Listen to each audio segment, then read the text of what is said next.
যেহেতু নৌকা নাই ব্যালটে, ব্যালটের নৌকা নাই, ব্যালটে ভোটও দেবে না আওয়ামী লীগের, কোনো নেতাকর্মী ভোট দেবে না।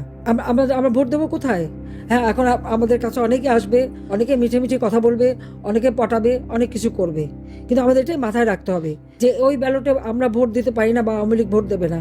আমরা নির্বাচন বর্জন করি না, আমরা নির্বাচন করতে চাই, কিন্তু ওরা আমাদের করতে দেবে না। ডিফারেন্সটা ওখানে, তফাৎটা ওখানে। বিএনপি বর্জন করেছে, আমরা বর্জন করি না। আমরা তো নির্বাচন করতে চাই, আমরা জিতবো, সেই ভয়ে তারা নির্বাচন করতে দেবে না। তাই নির্বাচন করুক, কতদিন টিকে থাকে দেখবো আমরা। এক মাঘে শীত যায় না, কাজে এটা মাথায় রাখতে হবে। দিন ফিরে আসবে, ওই অত্যাচারীর দিন বেশি দিন থাকে না। এখন নির্বাচন দিয়েছে, এটা কোন ধরনের নির্বাচন? আওয়ামী লীগ আমলের নির্বাচনে প্রশ্ন তোলে। কই, আমরা তো কোনো দল নিষিদ্ধ করিনি নির্বাচন করতে পারবে না। বিএনপিকে কি আমরা নিষিদ্ধ করেছিলাম? আমরা নিষিদ্ধ করি নাই। বিএনপি নিজে ইলেকশন করেনি, কেন করেনি? এটা খুব স্পষ্ট। 2008-এ যে নির্বাচন, সেই নির্বাচন নিয়ে তো কেউ প্রশ্ন উঠাতে পারে না। সেই নির্বাচনের রেজাল্টটা কি ছিল?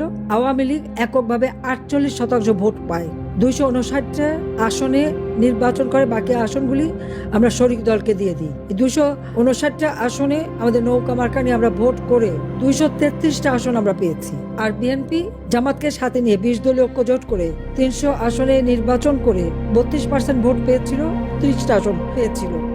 এই রেজাল্টের পর বিএনপি আর নির্বাচনই করতে চায়নি। 2014 সালে আমি নিজে তো খালেদা জিয়াকে প্রস্তাব রেখেছিলাম, পার্লামেন্টে যে কটা নির্বাচিত প্রতিনিধি আছে সকলকে নিয়ে নির্বাচনকালীন সরকার গঠন করে আসেন আমরা নির্বাচন করে আপনি যে মন্ত্রণালয় চান সেই মন্ত্রণালয়ে দেব।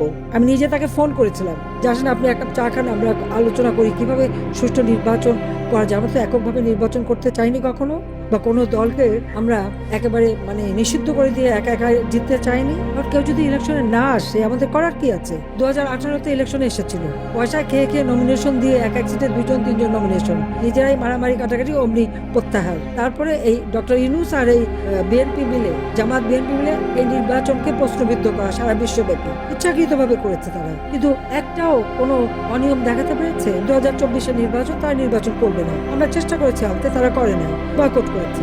আওয়ামী লীগ নির্বাচন করে বেরিয়ে এসেছে। এই নির্বাচন নিয়ে যে প্রশ্ন করে আজ পর্যন্ত দেখাতে পেরেছে যে এই নির্বাচনে একটা অনিয়ম হয়েছে বা কোনো একটা নির্বাচন কেন্দ্রে খুনোখুনি হয়েছে বা কোথাও মারামারি, কিছু তো দেখাতে পারবে না, কিন্তু অভিযোগ আছে এবং ইন্ডাস্ট্রিয়াল টাকা আছে, পয়সা আছে, সেই পয়সা দিয়ে সারা বিশ্বব্যাপী অপপ্রচার করে বেড়াচ্ছে। কিন্তু আজকে যে নির্বাচন, কেন আওয়ামী লীগকে নিষিদ্ধ করা হলো? আওয়ামী লীগ কেন ইলেকশন করতে পারবে না? কেন আমাদের নৌকা থাকবে না?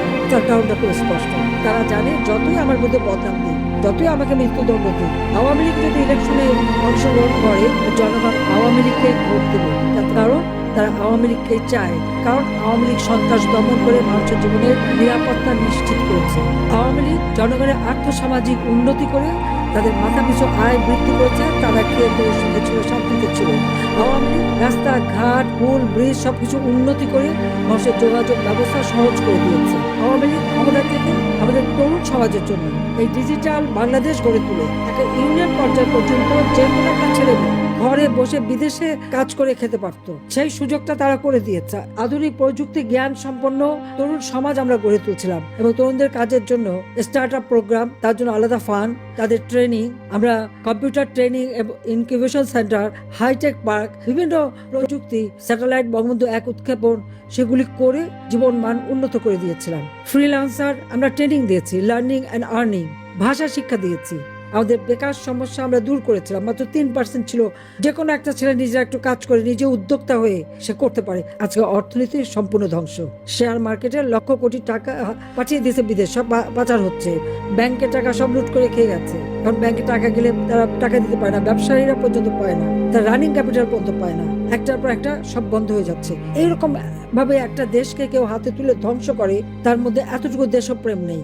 হ্যাঁ, আমাদের কষ্ট হচ্ছে আমাদের নেতাকর্মীদের, কারো ঘর নাই, বাড়ি নাই, বাড়িতে থাকতে পারে না, পরিবারের সাথে দেখা করতে পারে না, চিকিৎসা নিতে পারে না। তার উপর তাদের অত্যাচার নির্যাতন যেভাবে গায়ে হাত তুলছে, কারা কারা করছে সমস্ত নাম তালিকা করে রাখতে হবে।